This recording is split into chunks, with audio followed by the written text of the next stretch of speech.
में बात हुआ था इकोलॉजी। इकोलॉजी हम लोग वेटलैंड का बात किए थे, correct. Wetland is a transitional zone, है ना, इक्वेटिक और हम लोग का टेरिस्टोरियल का है, और इसलिए वहाँ पे एज इफेक्ट और एज स्पीसीज हमको नजर आता है देखने को। यही बात हुआ था। आज हम लोग देखेंगे रामसर साइट्स, और हम लोग आज बहुत सारा चीज़ देखेंगे, इंटरनेशनल कन्वेंशंस वगैरह देखेंगे। क्यों जरूरी है इतना रामसर, ये हम पढ़ा चुके हैं। देखो खुशी की बात ये है कि आज जैसे ही कंप्लीट होगा क्लास का, तो अभी तक जो इकोलॉजी हम तुम लोग को बताए थे, थोड़ा सा एक्सटेंशन है, अभी 3-4 पेज पढ़ देंगे तो हो जाएगा, बराबर पे आ जाएगा। यानी कि इतना जो प्रयास किया गया पिछले बार बोर्ड वगैरह में पढ़ाने का, तो वो आज हम लोग मर्ज कर जाए, खत्म कर देंगे उस चीज़ को, और उसके बाद थोड़ा सा एक्सटेंड भी करेंगे आज। यानी कि आज क्लास में जितने भी पहले बताएंगे वो सब क्लब्ड हो जाएगा, और आज से जो भी नया आएगा, चाहे वो एसएनटी हो, एसएनटी तो कवर करके आगे निकल गए हैं। So for ecology is concern, तो इकोलॉजी जो भी आएगा वो सब नया रहेगा तुम लोग के लिए। तो ये इसलिए कि फ्लो बनाने के लिए, क्योंकि कोई भी 20 से स्टार्ट नहीं कर सकते हो, you must have basic points. Basic नहीं हुआ तो इकोलॉजी और ये साइंस एंड टेक्नोलॉजी सब बेकार है। समझ गए बात को?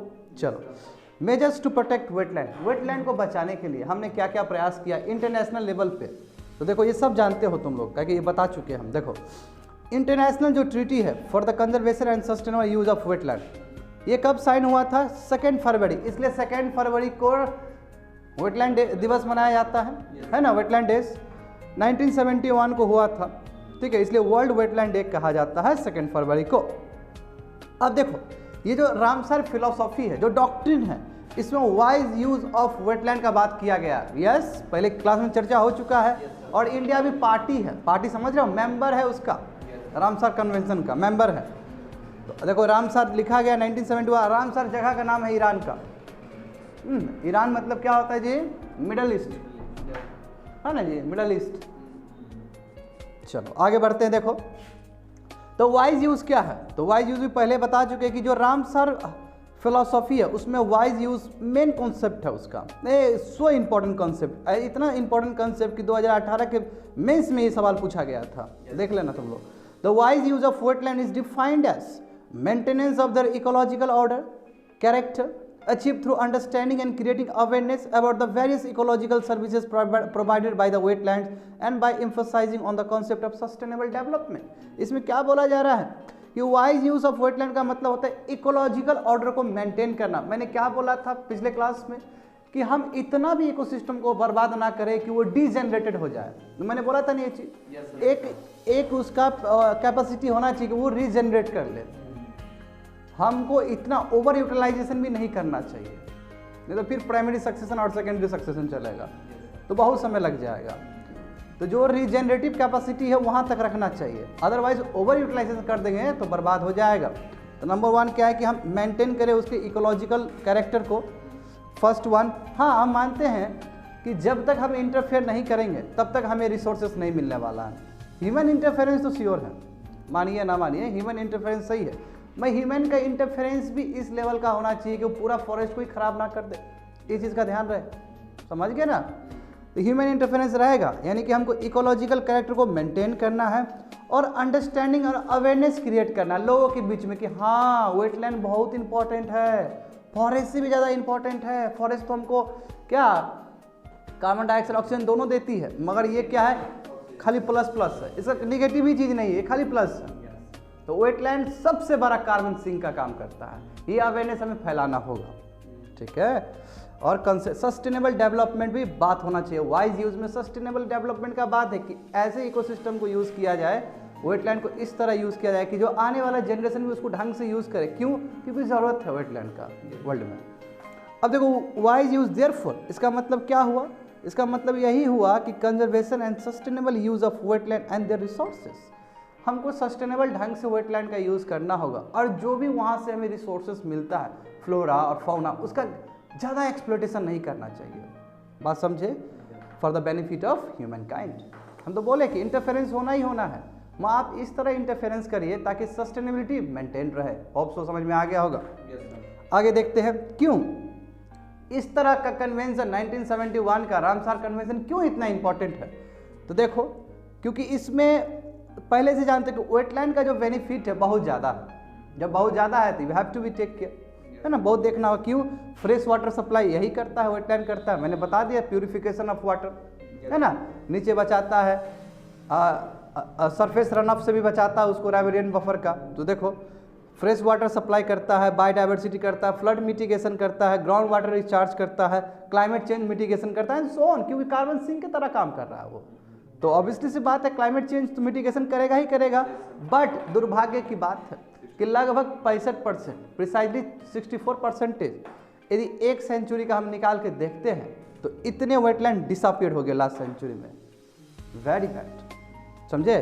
तो इसलिए जरूरत आन पड़ी है कि रामसर कन्वेंशन हो और वर्ल्ड वाइड एक मैसिव अवेयरनेस, मैसिव कैंपेन हो वेटलैंड को लेके, और लोग, सामान्य लोग भी, सामान्य मानवी भी इस चीज़ को समझ पाए कि यस वेटलैंड का जरूरत है।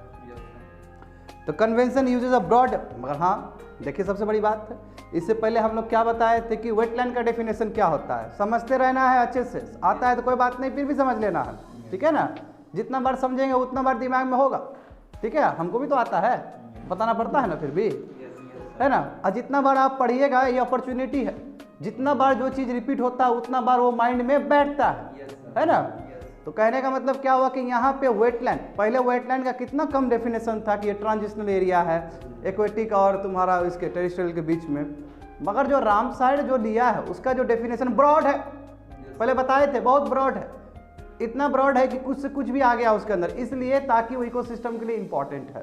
तो इसलिए यहाँ पे कहा जा रहा है कि कन्वेंशन क्या कि ब्रॉड डेफिनेशन ऑफ वेटलैंड को कंक्लूड करता है, इंक्लूड करता है। देखो आगे देखो क्या है इसमें, यहाँ पे बात है कि मेन वाटर पे बात है ना, यहाँ पे बाकी सब तो ठीक था, यहाँ पे जो वाटर ला दिया, वाटर बॉडी कहेगा तो बहुत ज़्यादा चीज़ आ जाता है, पिछले क्लास में बात हुआ था। देखो wetlands as per the Ramsar definition of wetlands, देखो वेटलैंड क्या है, एरिया ऑफ मार्स, बता चुके थे एरिया ऑफ मार्स क्या है, स्वैम्पी क्या है, पीटलैंड क्या है, सब बता चुके हैं। मगर सबसे इंपॉर्टेंट जो एडिशन है यहाँ पे वाटर। वाटर किस तरह हो सकता है, नेचुरल भी हो सकता है, आर्टिफिशियल भी हो सकता है, परमानेंट हो सकता है, टेम्पररी हो सकता है, ठीक है, स्टैटिक हो सकता है, फ्लोइंग हो सकता है, फ्रेश हो सकता है, ब्रैकिस हो सकता है, सॉल्ट हो सकता है, ठीक है। और जो भी आपके एरियाज है मेरीन वाटर वाला, ठीक है, उसका लोअर टाइड उसका कम से कम 6 मीटर से ज़्यादा लंबा ना हो, यानी कि 6 मीटर तक नीचे, डजंट एक्सीड 6 मीटर, यानी कि 6 मीटर तक तुम्हारा उसका डेप्थ है, तो सभी वेटलैंड के अंदर आ सकते हैं। इतना ज़्यादा ब्रॉड डेफिनेशन है because of the inclusion of your word water. और वाटर में भी डेफिनेशन अलग अलग, स्टैटिक है, परमानेंट। ओ अच्छा, हमको लगा कि वो उसका दरवाजा क्या ये चलाता है यार, ये सब बुलेट चला रहा है क्या, जुगर, हमको लग रहा है कोई इधर नॉकिंग कर रहा है। तो बात समझे यहाँ पे, तो क्या होगा, वाटर क्या हो सकता है, natural, artificial, permanent, temporary, static, flowing, fresh, brackish, salt and so on. So इसका मतलब क्या हुआ कि डेफिनेशन जो इंक्लूड किया है ना, स्पेशली वाटर वाला, उसमें बताइए सब लेक्स आ सकते हैं, रिवर्स आ सकते हैं, अंडरग्राउंड एक्वाफर्स भी आ सकता है, नीचे जो पानी लगाते हो खींचते हो, swampy area, marshy area, wet grass land, peat land, oasis, oasis जो राजस्थान सब में मिलता है तुमको, स्टोरीज, डेल्टाज, मैंग्रोव्स और ह्यूमन मेड भी साइट जो है जैसे फिश पॉन्ड्स, रिजर्व, सभी आ सकते हैं इसके अंदर। ब्रॉडर डेफिनेशन हो गया वेटलैंड, समझिए बात को ना। तो इतना रटने का जरूरत नहीं है, इतना रट के लिखने का जरूरत नहीं है, सिंपल बोलो कि वाटर बॉडी आ गया है और वाटर बॉडी में 3-4 डिफाइन कर दो, डेट्स इट, रटना नहीं है। आगे देखो, तो नीड फॉर सच कन्वेंशन क्यों जरूरी है, तो देखते हैं। Under the convention the contracting parties are suppose to commit, क्या कमिट, यानी कि जो पार्टी बन गए कन्वेंशन का, 1971 का जो कन्वेंशन बना है वो प्रतिबद्ध है बहुत सारे चीज को लेके। तो क्या है, number 1, work towards the wise use of all their wetlands, जितने भी वेटलैंड जो रामसर कन्वेंशन के हिसाब से वेटलैंड है जी, ऐसे डेफिनेशन नहीं जो रामसर साइट के हिसाब से है, वो सभी वेटलैंड के लिए क्या ब्लूप्रिंट बनाएगा कि हाँ हम काम करेंगे, वाइज यूज करेंगे। वाइज यूज मतलब समझिए ना, सस्टेनेबल यूज करना, मास अवेयरनेस फैलाना, नंबर 1। दूसरा क्या है, designate suitable wetlands to be included, जो वेटलैंड इंपॉर्टेंट है वो क्या होगा, रामसर लिस्ट में आएगा नाम, ठीक है। और प्रतिबद्ध रहेगा सरकार कि हम मैनेजमेंट करेंगे, इफेक्टिव मैनेजमेंट होगा मेरी तरफ से, उसके लिए पुलिस प्रोटेक्शन होगा, ब्यूरोक्रेसी में हलचल होगा। इसलिए हम लोग यही सोच के गए थे कांवड़ झील कि वहां पे कितना ब्यूरोक्रेसी लगा है। अभी देखते हो वैक्सीन को लेकर कितना चल रहा है बिहार में केस, समझ में आ गया ना क्या चल रहा है अभी पीछे, कितना धांधलीबाजी हुआ है यहाँ पे वैक्सीन को लेकर। Cooperate internationally on transboundary wetland, जो ट्रांसबाउंड्री जैसे मैंग्रोव्स है, मैंग्रोव्स देख लो, क्या है, सुंदरबन डेल्टा का है तुम्हारा, एक तरफ हमारा वेस्ट बंगाल में है, एक तरफ बांग्लादेश में है। तो जो भी वेटलैंड 2 कंट्री में फैले हुए हैं या 2 से 3 कंट्री में फैले हो, वहाँ पे ट्रांस कोऑपरेशन की आवश्यकता है। जैसे इंडिया और नेपाल के बीच में मान लो कोई वेटलैंड नहीं करता है, तो नेपाल का भी रोल हो और इंडिया का भी रोल हो। तो बात समझे कि नहीं समझे कि आपको इंटरनेशनली कोऑपरेशन होना होगा जब ट्रांस बाउंड्री वेटलैंड का बात आता है। तो ये सब 3 चीज़ होने होंगे। पहला बता देता हूँ, यदि आपका आ गया नाम 1971 का आप पार्टी हो गए, तो पहला आपको क्या बताना कि यस हम वाइज यूज़ करेंगे। सेकेंड, रामसार लिस्ट में भेजेंगे जो सबसे इंपॉर्टेंट होगा, number 1। Number 2 and third one क्या है कि ट्रांस बाउंड्री कोऑपरेशन होगा so for wetland is concern. अब देखो, inclusion of wetland in Ramsar embodies the government commitment to take the steps necessary to ensure that its ecological characteristics maintain.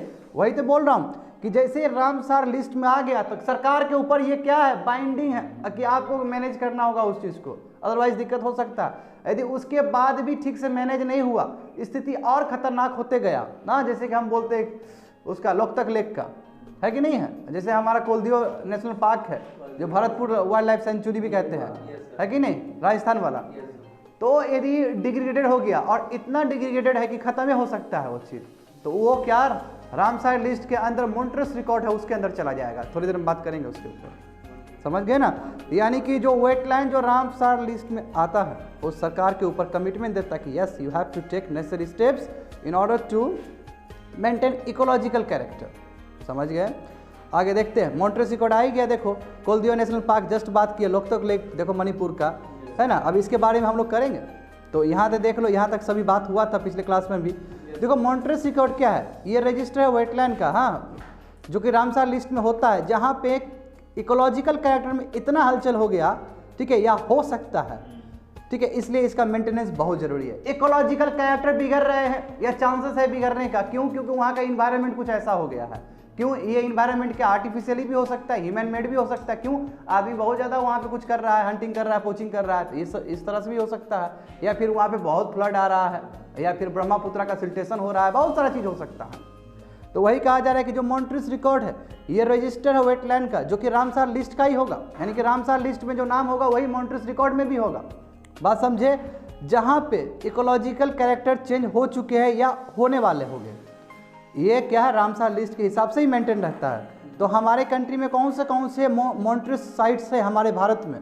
देखो कोलदियो national park है जो कि राजस्थान में है, और लोकतक लेक है जो कि मणिपुर में है। इसके बारे में कल और डिटेल में चर्चा होगा, आज भी होगा, कल भी होगा, जब हम लोग रामसार साइट्स के बारे में पढ़ेंगे थ्रू योर फाइल। तो देखो चिलिका लेक भी था, हमारे कंट्री में 3 था, एक चिलिका लेक भी था, चिलिका लेक भी मॉन्ट्रेस रिकॉर्ड में था, मगर due to the conservation effort ढंग से हम प्रयास किए और वहाँ हमने इकोलॉजिकल कैरेक्टर को मेंटेन कर दिया, इसलिए मॉन्ट्रेस रिकॉर्ड के हट गया वो। चिलिका लेक मतलब होता है उड़ीसा। बात समझे। तो देखो यहाँ तक अभी तक रामानंद जी, यस, यहाँ तक हमने पिछले क्लास में पढ़ाया था, और यहाँ से अब शुरू होगा नया क्लास जो कि ऑल टुगेदर डिफरेंट होगा सभी स्टूडेंट के लिए। यहाँ से कवर नहीं किए हैं, तो बी हैप्पी। और यहाँ पे 2 चीज़ की हम बात करेंगे, कोलदियो नेशनल पार्क होगा और तुम्हारा लोकतक लेक होगा। देखो मैंने पहले भी बोला था, जो कोलदियो नेशनल पार्क है उसको हम भरतपुर बर्ड सेंचुरी भी कहते हैं राजस्थान का, जो कि फेमस है बर्ड सेंचुरी के लिए। क्यों? वहाँ पे प्रजाति आते हैं, माइग्रेटरी स्पीसीज भी आते हैं उड़ के, ठीक है। नंबर 1 देखो, ड्यू टू इस स्ट्रेटेजिक लोकेशन, जो लोकेशन इतना स्ट्रेटेजिक है, in the middle of the Central Asian migratory flyway and the presence of water, it is one of the major wintering areas for large numbers of migratory birds from Afghanistan, Turkmenistan, China and Siberia। चूँकि strategic area location होने के वजह से क्या होता है कि बहुत सारे माइग्रेटरी बर्ड्स वहाँ पे आते हैं, ठीक है, और लार्ज नंबर में आते हैं अफगानिस्तान से, तुर्कमेनिस्तान से, चाइना से, Siberia and so on. Siberia मतलब रसिया के रीजन से आते हैं। देखो लगभग वहाँ पे 350 स्पीसीज बर्ड्स के पाए जाते हैं, जिसमें साइबेरियन क्रेन भी है, जो कि रिकॉर्ड किया गया था वहाँ पे, अभी नहीं है मगर एक बार रिकॉर्ड किया, have been recorded in this park. यानी कि साइबेरियन, पहले साइबेरियन क्रेन भी आते थे वहाँ पे, रियर, जो कि बहुत रियर है। वर्ल्ड में साइबेरियन क्रेन दिखना बहुत रियर है, जो कि वहाँ पे एक समय दिखे थे, रिकॉर्ड हुए थे, यही भरतपुर वाइल्ड लाइफ सेंचुरी में, that is your Keoladeo national park. देखो नेशनल पार्क के अंदर वाइल्ड लाइफ सेंचुरी भी हो सकता है, बात समझे ना, टाइगर रिजर्व भी हो सकता है। Are you getting me? National park बहुत बड़ा एरिया होता है, उसके अंदर वाइल्ड लाइफ सेंचुरी हो सकता है, बर्ड सेंचुरी हो सकता है एंड सो ऑन। देखो तो इसी में कुलदीवा नेशनल पार्क को कहा जा रहा है कि ये भरतपुर बर्ड सेंचुरी भी जाना जाता है। क्यों? क्योंकि उसमें और भी है और बर्ड सेंचुरी भी उसके अंदर है। अब देखो सेंचुरी क्या है कि रिचेस्ट है बर्ड एरियाज में वर्ल्ड का, वन ऑफ द वर्ल्ड का।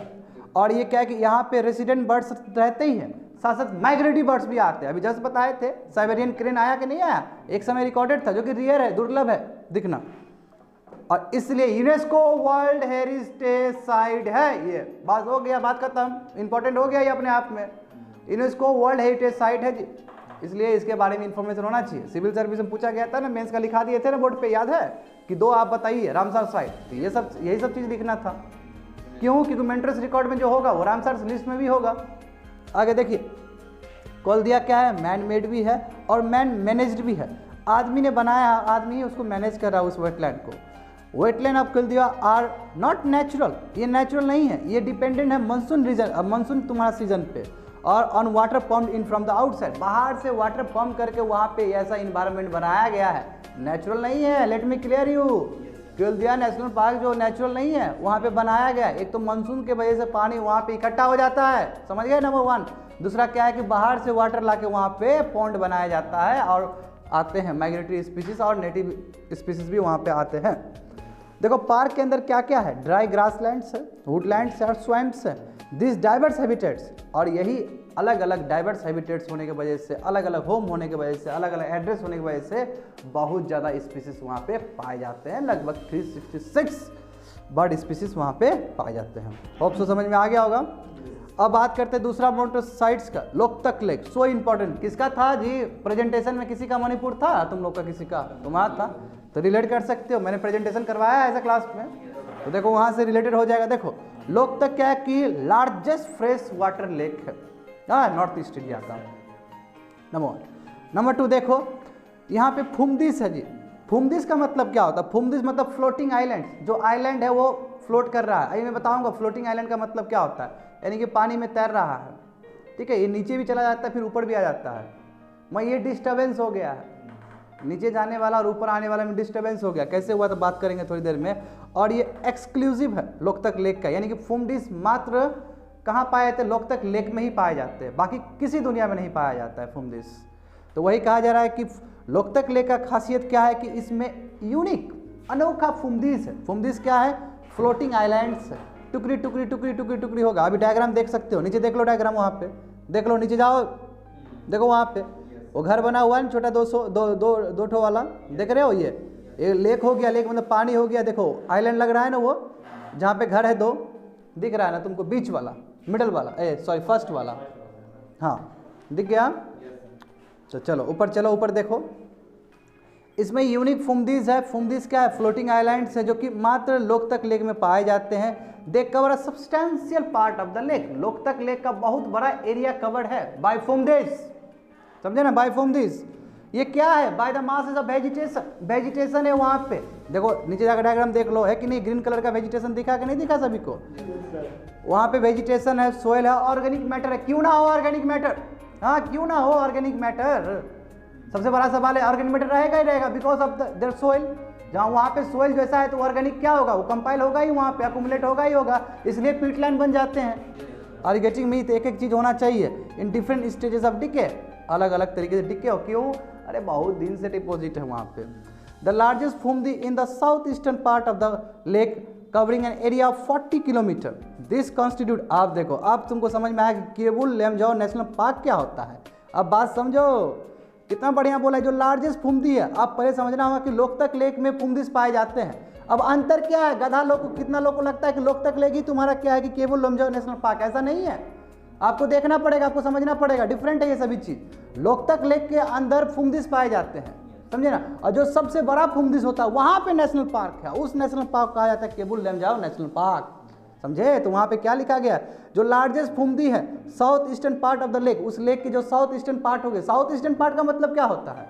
साउथ ईस्टर्न पार्ट है ना जी, साउथ ईस्टर्न पार्ट, यानी कि साउथ हो गया, ईस्टर्न हो गया, इस तरफ। मान लो लोकतक लेक यहाँ पे है तो साउथ ईस्टर्न, ये मान लो कि लेट से ऐसे हो गया, लेट से ऐसे मान लो, इसको जूम कर दो, ठीक है। साउथ ईस्ट ये वाला पार्ट, इस वाला पार्ट में तुम्हारा कितना है? तुम्हारा 40 किलोमीटर स्क्वायर का है।